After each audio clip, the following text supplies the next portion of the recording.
मधुमाटी साहित्य संसदर 23तम वार्षिक उत्सव अनुष्ठित हो जाए।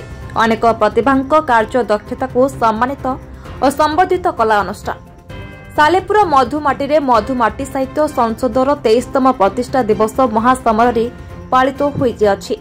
यह कार्यक्रम में अनेक मधुप्रेमी साहित्यिक लेखक कवि महामिलन अनुष्ठित होता। यह कार्यक्रम में अनेक योग्य प्रतिभा को सम्मानित और संबर्धित करा अनुष्ठान प्राण प्रतिष्ठाता चित्तरंजन पंडा कहते भाषा जाति और मधुबाबू आमर लेखनी लड़ई नीरव हो पारिब नहीं।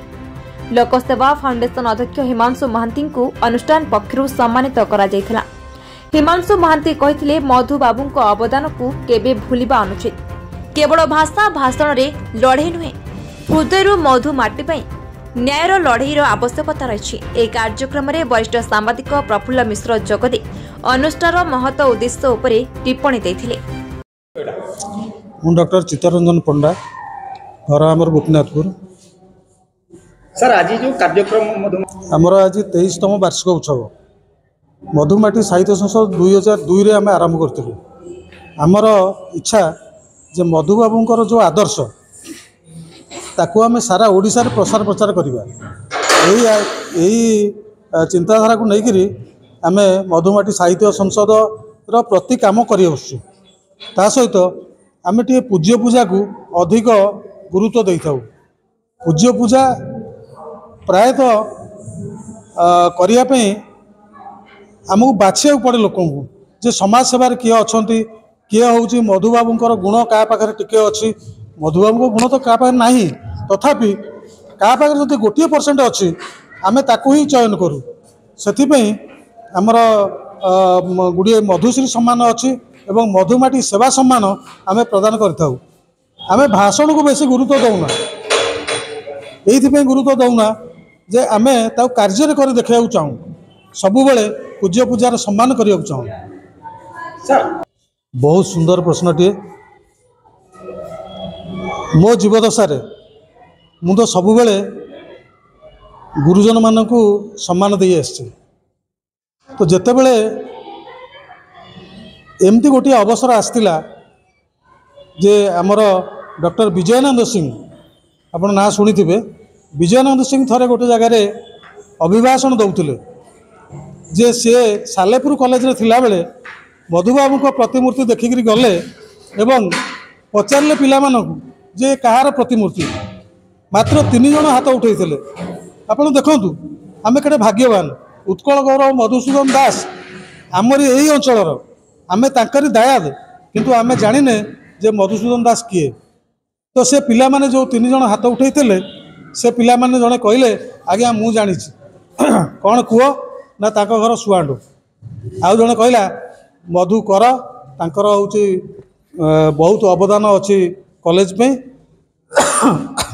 एमती कथा कहवा जो मु सेना उपस्थित थी। सेतेबेले मु सेनारे थी। तो सेतेबेले जो मो मुंडे से पशिला जे ये कौन कहते आम तांकरी माटीर पिला होकर आम जाने ताने आम आमर जेज अजा आकु भी आउ दिन के भूली जा। तो सेठू मु शपथ नेली जे मु रिटायर्ड करी आसला परे गोटे पत्रिका करी एवं ओडिशार घरे घरे मु मधुबाबूंकर जो आदर्श ताकू हूँ सबुआडे प्रसार प्रसार करी। निश्चय जेहेतु से मो माटीर लोक मु तांको माटीर लोक से मु तांकर दायाद से आमर वंशधर। तो मु निश्चित भाव में निजक गौरवान्वित मन करे। कहीं ना आम जो ओडिशा बाहर चाकरी करूँ से आम कहू जे आम जगन्नाथ देशर लोक एबे ओडिशा आसला परे आम कहू मु मोर परिचय दिए। यही विगत कई दिन तले मु जाइतिली आमर ब्रह्मपुर जाइतिली। सेठारे से मते पचारे आपण घर कोठी मु कहली मु मधुबाबू गाँव बड़ बड़ प्रोफेसर अच्छा पचारतु मधुबाबू घर कौटी से कहीपर ना। तेणु मोर आंतरिक इच्छा होची जे मु मधुबाबूंकर आदर्श को घरे घरे केमिति ओडिशा रे जानिबे सेति पे मु कार्यरत रही आउ करूथि मध्य मो जीवन थिबा पर्यंत। तापरे नूतन पीढ़ी को नुआ नुआ पिला मानको आमे अग्राधिकार दउछु। मोर इच्छा जे पिला माने कवि आउ लेखक बहुत परिमाण रे हुंतु। आम संसदर आभिमुख्य होउची जे आपणक सृष्टि को मु बक्षरे धरिबी सारा जीवन को ताकू साइती रखिबी गढ़ी लेखक कवि देखाई पथ पूज्य पूजा करुथी मोर शपथ। मैं हिमांशु महांती युव संगठन टांगी। सर कौन कह मधुमाटी साहित्य संसद तरफ आज आप सम्मानित संबर्धित सर कौन कहे प्रथम मधुमाटीर पुओ मु समस्त प्रणाम जनाऊँ जेहेतु साहित्य को बचाइवाई गोटे संपर्क सृष्टि हुए से संपर्क को बचाइवाई साहित्य दरकार एवं माँ को जमी बचा गले गोटे पुअर आवश्यक सेमती साहित्य को बचाइले आम मैंने समस्ते मिसिले साहित्य को बचाई पार। मु भगवान को प्रार्थना करमती कवि मैंने आगू आसतु कलम गोटे गोटे लेखन बाहर तो सबकि लेखन भाषा सी विधिवत हो रही जाऊ 2024 2025 2023 एमती रही रही जीव जोटा कि आम पूर्वपुरुष मैंने मन पकेबे मुझे कवि मान को भल पाए कविंर स्वतंत्र परिचय सृष्टि हो मु भगवान पाखे प्रार्थना करुच्ची जगन्नाथ को प्रार्थना कर। मधुबाबू जड़े थे साहित्यिक मधुबाबू जड़े श्रेष्ठ नेतृत्व मधुबाबू विषय कहवा कि मो बाहुल्य हम तेणुक लेखक जो मन को किणी लेखक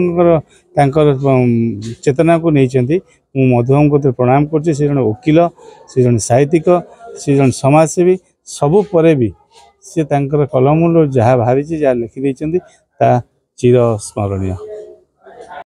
सालेपुर रहीम उद्दीन रिपोर्ट बी न्यूज।